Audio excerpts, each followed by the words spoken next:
We are looking live at BioKey International, ticker BKYI, which is currently trading at 96 cents.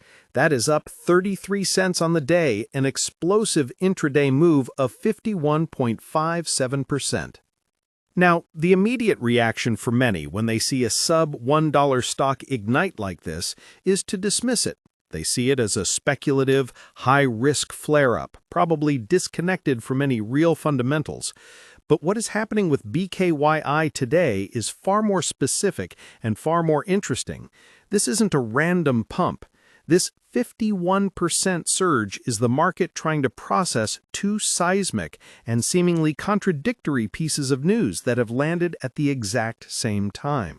A major, tangible business win and a formal warning of failure.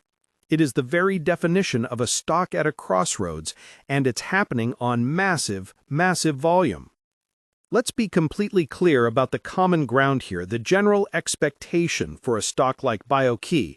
For months, this has been a micro-cap name, trading with a tiny market valuation and facing the very real, very public threat of being delisted from the Nasdaq. Just this morning, it was confirmed that Nasdaq has granted BioKey an additional 180-day period to regain compliance with the $1 minimum bid price rule. This is the official mark of a company in trouble.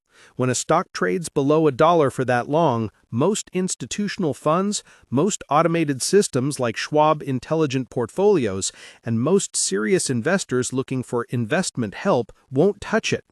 It's seen as a failing enterprise. The expectation is that this is a company on its last legs, and any sudden price pop is just short-term noise from day traders using platforms like the Robinhood app or those doing SoFi investing, all playing a game of hot potato before the inevitable collapse. But that is where the reality of the last 24 hours violently collides with that expectation. While the market was bracing for this delisting update, BioKey dropped a bombshell of its own yesterday, on November 7th. The company announced it has secured a major new deployment contract with a significant high-assurance defense sector organization in the Middle East. For security reasons, the client is unnamed, but BKYI is calling this one of its largest security sector deployments in that region ever. This isn't a rumor. It's not a vague memorandum of understanding. It's a signed, sealed, and announced contract for their core technology in a high-stakes, high-security environment. This is the fuel that has been poured on the fire. This 51% surge isn't just speculation. It is the market's frantic attempt to reprice a company that it had left for dead just as it received validation from a major defense client. Let's look at the trading action itself, because it tells a huge part of the story. The average volume for BKYI over the last 30 days was already elevated, but today, the volume is astronomical. We are seeing hundreds of millions of shares changing hands. This is not normal. This is an absolute deluge of activity. When you see volume that is multiples, literal hundreds of times the norm, it signals that everyone is being forced to reevaluate their position. The shorts, who were betting on the delisting, are in a panic. The momentum traders, watching their scanners for any stock breaking out, have piled in. And the long-term holders, who have been suffering, are finally seeing a glimmer of hope. This kind of volatility is a nightmare for a standard Fidelity brokerage account holder who just wants to own Fidelity mutual funds. But it's a magnet for high-risk traders, perhaps using the advanced tools on a platform like Interactive Brokers to try and navigate the swings. The tension is palpable. This 51% move pushing the stock to 96 cents is a desperate, gasping attempt to get back over that $1 hurdle. If BioKey can close above $1 for 10 consecutive business days, it satisfies the Nasdaq compliance rule and the delisting threat disappears. This contract win isn't just about the revenue it might bring in. It's about whether the news of the contract can save the company's public listing status. This is high drama. We are watching a corporate fight for survival play out in real time, tick by tick. It's a very different world from the stable, long-term narratives we discuss with Tesla stock or Apple stock. So, what does BKYI International actually do? Stripping away the stock chart, the company is fundamentally a cybersecurity and identity provider. They specialize in what's called Identity and Access Management, or IAM. Their whole premise is proving you are who you say you are, but with a heavy emphasis on biometrics. We're talking fingerprint scanners, facial recognition, and other identity-bound methods. Their flagship platform, PortalGuard, is an all-in-one security solution for businesses, universities, and governments to manage how users log into their systems.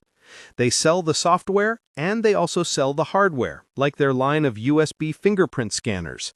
This defense contract in the Middle East is precisely what they're built for, providing high-grade biometric security for a client that cannot afford a breach. This is their core business, and this win suggests their technology is, at least in this instance, competitive and desirable. Now, we have to ground ourselves in the financial reality that led to the delisting notice in the first place. This is where the bull case hits a wall of skepticism. This is not Nvidia stock. BKYI has a long troubled history of unprofitability. We can look back at their second quarter 2025 earnings reported in August. Revenue was actually up 49% year over year to $1.7 million. That sounds good. But the company still posted a net loss of $1.2 million for that quarter alone. They are burning cash, and they have been for a long time. To fund these losses, the company has repeatedly turned to capital markets, which means diluting existing shareholders. Just in late October, they entered into a $3.1 million warrant inducement transaction. In plain English, they are constantly selling new shares or the right to buy new shares just to keep the lights on. This continuous dilution is what has crushed the stock price from its 52-week high of $3.68 all the way down to the 60-cent range it was wallowing in.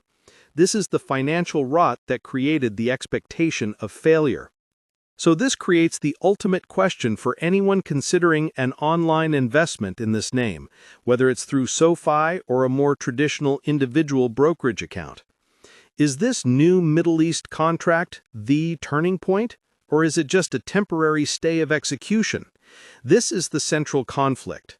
The expectation is that BKYI is a zombie company that will simply use this 51% price spike as an opportunity to announce another dilutive equity offering to raise more cash. The reality could be that this contract is different. If this is a multi-year recurring revenue stream, and if it serves as a case study that unlocks more defense and government contracts, then this could be the very beginning of a genuine turnaround. We need to see the terms. We need to know the actual value of this deal. Is this a $500,000 deal or a $10 million deal? The former is a nice headline.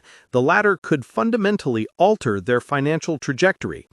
Given the company's entire market cap was languishing below $10 million, any significant revenue number could force a complete re-rating. This is what the market is trying to figure out right now, and it's doing it with brute force, reflected in that 51% gain and the hundreds of millions of shares in volume. The AI-driven algorithms at hedge funds are warring with the retail traders on Robinhood and the panicked short sellers all trying to guess the size of this contract. I want you to think about this and tell me what you think. Comment below. Do you think this Middle East defense contract is a genuine turning point for BKYI, or is it just a temporary spike before more dilution? Let me know your take.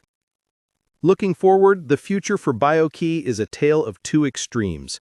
In the bullish scenario, the combination of this new defense contract and their recent partnership with IT2 Trust to expand into the Nordic markets signals a real commercial traction.